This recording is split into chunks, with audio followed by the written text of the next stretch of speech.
سمود flotilla کے نام سے جو قافلہ غزہ کی طرف گیا ہوا ہے، جس میں صرف انسانیت کی ہمدردی کے ناطے بہت سارے ممالک کے لوگ ہیں جو غزہ کے متاثرین کے لیے خوراک لے کر جا رہے ہیں، اور جس میں ہمارے لیے فخر کی بات یہ ہے کہ جناب سینیٹر مشتاق احمد صاحب پاکستان کی طرف سے نمائندگی کر رہے ہیں، فرض کفایہ ادا کر رہے ہیں۔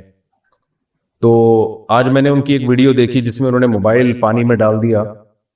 بڑی ہمت ہے، ان کی ہمت کو سلام ہے، اور یہ میں ویڈیو اسی وجہ سے ریکارڈ کروا رہا ہوں ان کی ویڈیو آنے کے بعد کہ ہماری دعائیں ہیں کہ اللہ تعالیٰ یہ جو قافلہ غزہ کے مظلومین کے لیے رواں دواں ہے، اللہ اس قافلے کو اپنے مقصد میں پورا فرمائے۔ اس میں قومیت اور مذہب اور تمام رشتوں کو بالائے طاق رکھ کے انسانیت کے رشتے کو سب سے اوپر رکھا گیا ہے۔ غیر مسلم بھی ہیں اس میں، عیسائی بھی ہیں، مختلف مذاہب کے لوگ ہیں، مختلف ملکوں کے لوگ ہیں، اور یہ قافلہ اب قریب پہنچنے والا ہے۔ بغیر کسی جارحیت کے، بغیر کسی اسلحہ کے، صرف اور صرف وہاں کے مظلوموں کو مدد پہنچانے کے لیے بہت ہمت کا کام کیا ان سب حضرات نے، جتنے بھی لوگ اس قافلے میں شریک ہیں۔ جن ملکوں کے یہ لوگ ہیں ان تمام ملکوں کی ذمہ داری بنتی ہے کہ ان کی جان کے تحفظ کی کوشش کریں۔ پاکستان کی ذمہ داری ہے کہ جو پاکستانی اس میں ہیں، اور مختلف ممالک کے ملکوں کی ذمہ داری ہے، مختلف ممالک کی ذمہ داری ہے کہ اس قافلے میں جتنے لوگ ان کے ملکوں سے بلونگ کرتے ہیں، تعلق رکھتے ہیں، ان کی جانوں کا تحفظ کریں اور اسرائیل کو ان کے خلاف جارحیت سے روکیں۔ بہرحال میں نے جو آج یہ ویڈیو ریکارڈ کروائی ہے تو مجھے سینیٹر مشتاق صاحب کا جو عمل ہے بہت ہی اچھا لگا۔ اللہ تعالیٰ ان کو جزائے خیر دے، وہ بھی اور ان کی اہلیہ بھی بہت عرصے سے غزہ کے مظلوموں کے لیے خاص طور پر ایفرٹس کر رہے ہیں، کوشش کر رہے ہیں۔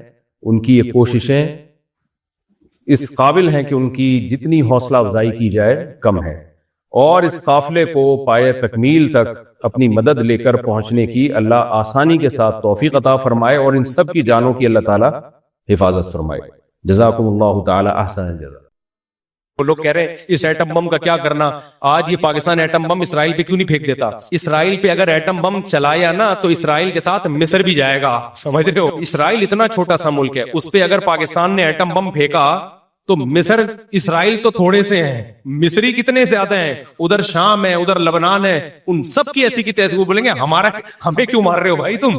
اللہ یہ مولوی کچھ نہیں کر رہے، جہاد نہیں کر رہے، فلسطین کے لیے یہ نہیں کر رہے، وہ نہیں کر رہے، فلانا نہیں کر رہے۔ دیکھو جس جو جہاد کر رہا ہوگا نا وہ ممبر پہ بیٹھ کے نہیں بتائے گا کہ میں بم رکھنے جا رہا ہوں، میں جہاد کرنے جا رہا ہوں۔ تم کبھی میرے ساتھ چھاؤں میں آ کے بیٹھو، میں تمہیں علماء دیوبند کی تاریخ بتاؤں گا کہ مولوی جہاد نہیں کر رہا، مولوی یہ نہیں کر رہا، مولوی فلانی، تم باتیں کر رہے ہو۔ مولوی جو کر رہا ہے نا، اور خاص طور پہ علماء دیوبند، وہ تمہاری سوچ جہاں ختم ہوتی ہے نا وہاں سے ان مولویوں کی قربانیاں شروع ہوتی ہیں۔ یہ کہتے ہیں کہ یہ جہاد کریں، ہمیں بتا کے جائیں، میں جا رہا ہوں بم پھاڑنے جا رہا ہوں، ٹھیک ہے نا لوگو، ٹھیک ہے۔ جو جس نے کرنا ہوتا ہے وہ کیا کرتا ہے، وہ کرتا ہے۔ اب لوگ کہہ رہے ہیں فلسطین کیوں نہیں جا رہے، فلسطین کیوں نہیں جا رہے لڑنے کے لیے، باتیں کر رہے ہو۔ آپ فلسطین کا راستہ بتا دو، میں یہاں اناؤنس کر دوں گا۔ میں سمجھتا ہوں 1 ارب مسلمان فلسطین پہنچ جائے گا ابھی جو حالات چل رہے ہیں۔ راستہ نہ مصر نے کھولا ہوا ہے، نہ لبنان نے کھولا ہوا ہے، نہ راستہ شام سے کوئی بارڈر ملتا ہے، تو جائے کہاں سے آدمی؟ اڑ کے چلے جائے، کوئی جن اٹھا کے لے جائے گا وہاں پہ۔ آپ بھی تو باتیں کر رہے ہو بیٹھ کے۔ کل ایک اسکالر نے اتنا مولویوں کو برا بھلا کہا، ممبر پہ تقریریں کر رہے ہیں، جہاد نہیں کر رہے۔ 2-4 عقل مندوں نے اس کو کہا کہ آپ جائیں، ہم آپ کے پیچھے پیچھے آ رہے ہیں، جائیں تو صحیح نا۔ آپ بھی تو باتیں ہی کر رہے ہو بیٹھ کے۔ کل کسی نے ایک کمنٹ کیا ہوا تھا، ان دیوبندیوں نے آج تک دین کے لیے کیا ہے۔ 2-3 اسکالرز ہیں جو بڑے پپاؤں گے دوہل ہیں، مولوی کچھ نہیں کر رہے، جہاد نہیں کر رہے، فلسطین کے لیے یہ نہیں کر رہے، وہ نہیں کر رہے، فلانا نہیں کر رہے۔ دیکھو جس جو جہاد کر رہا ہوگا نا وہ ممبر پہ بیٹھ کے نہیں بتائے گا کہ میں بم رکھنے جا رہا ہوں، میں جہاد کرنے جا رہا ہوں۔ تم کبھی میرے ساتھ چھاؤں میں آ کے بیٹھو، میں تمہیں علماء دیوبند کی تاریخ بتاؤں گا۔ جہاد بر صغیر میں کیا 200 سال پہلے بھی، 100 سال پہلے بھی، اور آج بھی صرف علماء دیوبند ہی نے کیا ہے۔ اس کے علاوہ اتنے بڑے پیمانے پر کسی نے کیا ہی نہیں ہے۔ سمجھتے ہو کہ نہیں سمجھتے؟ خون ہمارا ہی بہا ہے ہر میدان میں۔ کبھی چھاؤں میں بیٹھو گے تو بتائیں گے کیا کیا قربانی ہے۔ کچھ قربانیاں تو نظر آ رہی ہیں سامنے، اسلم شہبوری صاحب مولوی تھے, بم ان پہ چاروں طرف سے فائرنگ ہوئی, پاؤں سے معذور آدمی کو بھی شہید کیا ہے. دیوبندی تھے, مفتی عتیق الرحمان کیا تھے, دیوبندی تھے, درس قرآن دیا کرتے تھے, درس قرآن کی وجہ سے ان کو شہید کیا گیا. یہ جو لوگ کہہ رہے مولوی درس نہیں دے رہا, قرآن نہیں سکھا رہا, او بھائی ایسا جاندار قرآن سکھا رہے تھے کہ دشمن نے ان سے زندہ رہنے کا حق چھین لیا. تم جو کچھ کر رہے ہو تمہیں تو پٹاخہ بھی نہیں پھوڑے گا کوئی تمہارے پاس آ کے. قربانیاں دی علماء نے, علماء دیوبند نے دی ہیں قربانیاں. یوسف الجھانوی شہید کا کیا جرم تھا, بازار میں سر عام گولی ماری گئی ہے ان کو, وہ بھی مولوی تھے. مفتی نظام الدین شہید کیا تھے, مدرسوں سے فارغ, بولو نا, چپ کیوں بیٹھے ہو بھائی, مولوی تھے. مفتی تقی عثمانی صاحب مولوی ہیں جو ڈاکوؤں نے حملہ کیا بچ گئے, گارڈ شہید ہو گیا. مفتی رشید احمد صاحب جو میرے شیخ تھے مولوی تھے, ہمارے اوپر حملہ ہوا ہے دارالافتاء والارشاد میں, ہم سو رہے تھے اور باہر دہشت گردوں نے آ کے حملہ کیا, ہمارے اوپر سے گولیاں گئی ہیں. گارڈ تھا پٹھان ماشاءاللہ, اللہ اس کی کوئی شہادت قبول کرے. دہشت گرد ہمارے مدرسے میں آئے, حملہ کیا. یہ جو لوگ کہتے ہیں نا مولویوں کی مولوی کچھ نہیں کر رہے, ابے بھائی کچھ کر رہے تھے تو فائرنگ ہوئی نا ہمارے اوپر. وہ دشمن کو آنکھیں دکھا رہے ہوں گے نا, تمہارے پاس تو کبھی ایک پٹاخہ بھی نہیں پھٹا ہوگا.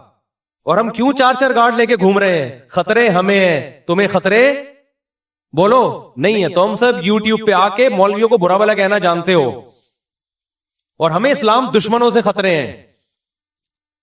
تو ہم دارالافتاء والارشاد میں تھے, مفتی رشید احمد صاحب رحمہ اللہ تعالیٰ کا مدرسہ تھا, حملہ ہوا ہمارے اوپر.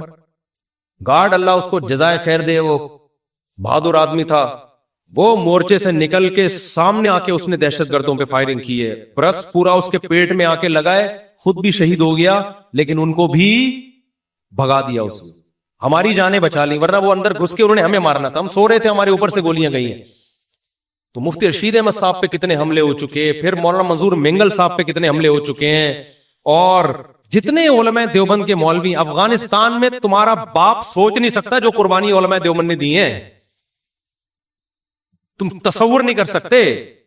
کبھی چھاؤں میں بیٹھے تو ہم تمہیں بتائیں گے کتنی جانیں کٹی ہیں افغانستان میں. رشیا کے دور میں بھی جب روس کے خلاف جہاد ہو رہا تھا, کتنے ہمارے ریلیٹو شہید ہوئے اس میں, کتنے مدارس کے علماء شہید ہوئے اس میں. نام لینا شروع کر دوں کتاب بھر جائے گی, شہادتوں کے نام ختم نہیں ہوں گے. تو یہ سب باتیں پھینکنے والے لوگ ہیں کہ مولوی جہاد نہیں کر رہا, مولوی یہ نہیں کر رہا, مولوی فلاں نہیں. تم باتیں کر رہے ہو, مولوی جو کر رہا ہے نا, اور خاص طور پہ علماء دیوبند, وہ تمہاری سوچ جہاں ختم ہوتی ہے نا, وہاں سے ان مولویوں کی قربانیاں شروع ہوتی ہیں. یہ کہتے ہیں کہ یہ جہاد کریں, ہمیں بتا کے جائیں, میں جا رہا ہوں بم پھاڑنے جا رہا ہوں, ٹھیک ہے نا لوگو, ٹھیک ہے. جو جس نے کرنا ہوتا ہے وہ کیا کرتا ہے, وہ کرتا ہے. ہاں اللیگل کام الحمدللہ ہم نہیں کرتے, ہم ملک کی قوانین کو فالو کرتے ہیں. آپ اگر یہ والا جہاد چاہتے ہو کہ ہم اپنے ملک کو ہی باٹ لگانا شروع کر دیں, یا اس طریقے سے جہاد کرنا شروع کر دیں کہ آپ اور زیادہ مسلمانوں کے حالات خراب ہونا شروع ہو جائیں. اب لوگ کہہ رہے ہیں فلسطین کیوں نہیں جا رہے, فلسطین کیوں نہیں جا رہے, لڑنے کے لیے باتیں کر رہے ہو. آپ فلسطین کا راستہ بتا دو, میں یہاں اناؤنس کر دوں گا. میں سمجھتا ہوں 1 ارب مسلمان فلسطین پہنچ جائے گا. ابھی جو حالات چل رہے ہیں, راستہ نہ مصر نے کھولا ہوا ہے, نہ لبنان نے کھولا ہوا ہے, نہ راستہ شام سے کوئی بارڈر ملتا ہے. تو جائے کہاں سے آدمی, اڑ کے چلے جائے, کوئی جن اٹھا کے لے جائے گا وہاں پہ. آپ بھی تو باتیں کر رہے ہو بیٹھ کے. کل ایک اسکالر نے اتنا مولویوں کو برا بلا کہا, ممبر پہ تقریریں کر رہے ہیں, جہاد نہیں کر رہے. 2-4 عقل مندوں نے اس کو کہا کہ آپ جائیں, ہم آپ کے پیچھے پیچھے آ رہے ہیں, جائیں تو صحیح نا. آپ بھی تو باتیں ہی کر رہے ہو بیٹھ کے. تو ہم باتیں نہیں کرتے کیوں, ہمیں پتا ہے جب کوئی راستہ نہیں ہے. اور پھر ہمیں پتا ہے جہاد کے نام پہ بہت سی غلط تنظیمیں بھی ہیں جو آپ کے جذبات کو غلط استعمال کر لیں گی. بہت سی تنظیمیں ایسی ہیں جو لیبل جہاد کا لگا کے آپ کو ریاست کے اگینسٹ لے جائیں گی, بغاوت پہ لے جائیں گی, آپ کی ایسی کی تیسی ہو جائے گی. کل ایجنسیوں نے اٹھا کے لے جانا ہے, آپ کی چمڑیاں ادھیڑ کے مار کے پھینک دینا ہے آپ کو, رزلٹ کچھ بھی نہیں نکلے گا. اور پھر چھڑانے بھی نہیں آئیں گے یہ لوگ آپ کو, کیونکہ اس میں ایسے موقع پہ ملک دشمن قوتیں, اسلام دشمن قوتیں بھی متحرک ہو جاتی ہیں. تو اس لیے ہم جہاد کی بات اس لیے اس اسٹائل میں نہیں کرتے جس اسٹائل میں آپ کر رہے ہو. ہمیں پتا ہے کہ اس اسٹائل میں بات کرنے سے نوجوانوں کے جذبات ہوں گے مشتعل, پھر ان کو جہاد کا کوئی صحیح میدان ملے گا نہیں. تو جو جگہ میدان جنگ نہیں ہونی چاہیے اس جگہ کو میدان جنگ بنا لیں گے. تو فلسطین جانے کا راستہ کہاں ہے ان کی مدد کے لیے؟ جو مدد ہم سے ہو سکتی ہے وہ ہم کر رہے ہیں. ہم کہتے ہیں بھائی ان تو جو ہے نا, ان کو آپ راشن پہنچا سکتے ہیں, اور راشن پہنچائیں آپ. اگر کسی کو راشن پہنچانا کسی کے بس میں نہیں ہے، ہم سے رابطہ کریں، ہم بتائیں گے بھائی پاکیٹ ویلفیئر ٹرسٹ ہے اور بھی ٹرسٹ ہیں جو اندر کے، جو غزہ کے اندر ٹرسٹ ہیں جو لیگل ہیں، قانونی ہے. آپ اللیگل کام جب کرو گے تو خود بھی چوڑے میں آؤ گے، اور جو آپ کو ترغیب دینے والا ہے جب آپ چوڑے میں آؤ گے تو وہ آپ کو نہ حوروں کے فضائل سنائے گا، اس موقع پہ وہ خود پتلی گلی سے نکل جائے گا. تو ہم ایسے کام کی آپ کو پرمیشن نہیں دیتے جو اللیگل ہو اور اس میں آپ کے لیے مسائل کم ہونے کے بجائے کھڑے ہو جائیں. باقی قربانی اگر دیکھنی ہے، اسلم شیخ عبوری شہید رحمۃ اللہ، میری تو بڑی دوستی تھی مولا اسلم صاحب، ملاقات ہونے والی تھی، پتہ چلا جی ان کو شہید کر دیا. مفتی عتیق الرحمان شہید رحمۃ اللہ علیہ کتنے زبردست درس قرآن دے رہے تھے، پتہ چلا جی شہید کر دیا. مولانا یوسف جہانوی